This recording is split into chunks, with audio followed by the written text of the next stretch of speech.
Good afternoon, and thank you for tuning in to Aries TV 33. It is your beautiful, lovely electric host, Marley Nadine, back with the Through the Zodiac series. So, today I want to talk about the sign Cancer. Cancer is the fourth sign in the Zodiac, so we've gone through Aries, first sign, Taurus, second sign, Gemini, third, and the Cancer, we come to the fourth sign. Now, the Cancer is a water sign. It's a cardinal water sign, represented by the colors orange and white. The ruler of Cancer, the planet, is actually the moon.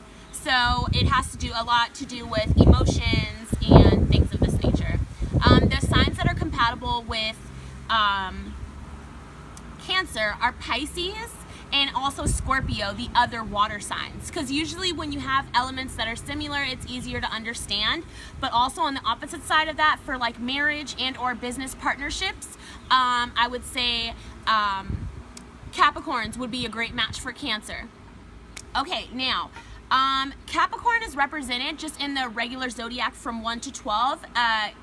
Excuse me, I keep on saying Capricorn. Cancer is represented as the fourth house. Now, when we talk about fourth house, no matter where it's at, the fourth house always represents family, money, and security. Also, the parents, the parent prototype, the mother and the father, these natures. So, with that being said, let's get into some qualities and strengths and weaknesses of the Cancer sign. So when we talk about Cancer, a strength is they're highly imaginative, they're emotional, they're sympathetic, and they're persuasive. They can get you to do something that you might not have wanted to do by letting you know all the facts, all the goods, the strongs, the weaknesses, yada, yada, yada. On the bad side of Cancer, you have people that are a bit moody, a bit pessimistic, a bit on the negative side. People that are suspicious, manipulative, and insecure. Some more, they don't like strangers. They don't like criticism of like parents. They don't like their personal life being revealed. So if you know a Cancer and you're kind of like, yeah, I know this person and we hang out and da-da-da-da, but I don't know their mom, I don't know their family, I don't know any of their children, that's because that's the way the Cancer person likes it. They like to keep their family and their personal lives very secretive because it's something that's very special to them, with them representing the first house, which has to do with home and family. It's just something that's sacred to them that, you know, if I'm doing business with you, no, nigga, you don't need to meet my wife. It's just one of those kind of things.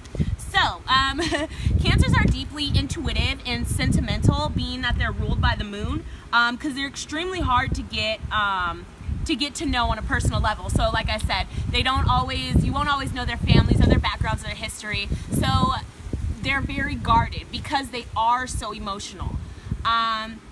Any sign that is ruled by the moon or anything like that in particular, which Cancer is ruled by the moon has to do with emotions. The moon is representative of the mother, the sun is the father. So when you have these people that are ruled by the moon, they are intuitive, very sentimental, very caring, very loving. They tend to be extremely loyal and empathetic with people. So a Cancer is somebody that you can catch feeding food to the homeless or giving odd jobs to people that they feel or sympathize with, whom they've known for however many years, and yada, yada, yada. They're very caregiving kind of people. They're people that are very, like I said, they're very sensitive of other people's situations, and that's one of their qualities. They tend to have emotional responses that are in some cases out of their control. So I don't know if you've ever been around a Cancer and they're just going off and you're like, whoa, calm down. And that person just keeps on talking. Like, they keep on going. You can't really get them to control their emotions because, technically speaking, they're not really in control of their emotions. Sometimes things take over them and they don't know how to react except for the only way that they know how to react. So a Cancer tends to be like that from time to time because, like I said, their ruling planet is the moon.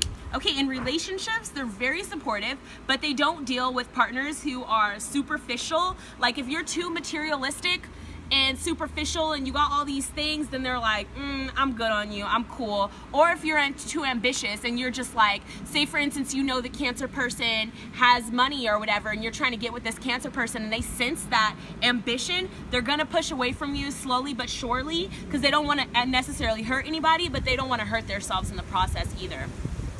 As far as like hard work and things go, Cancers are extremely hard workers. They're the kind of people that don't mind getting down and dirty to get a job done.